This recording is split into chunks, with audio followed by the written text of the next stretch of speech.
మంత్రముగ్ధులు చేశావే ఆ భగవంతుడు ప్రపంచంలో ఉన్న అందాలతో సృష్టించి నీ అందాన్ని పోసినట్టున్నాడే.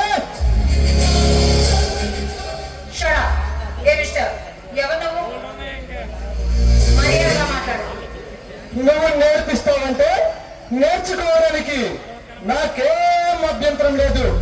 మిస్ దేవకన్య,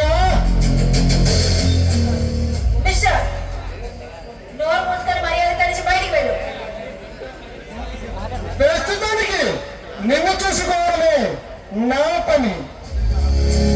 ఆడపిల్ల కనిపిస్తే చాలు ఇలా మగవాళ్ళ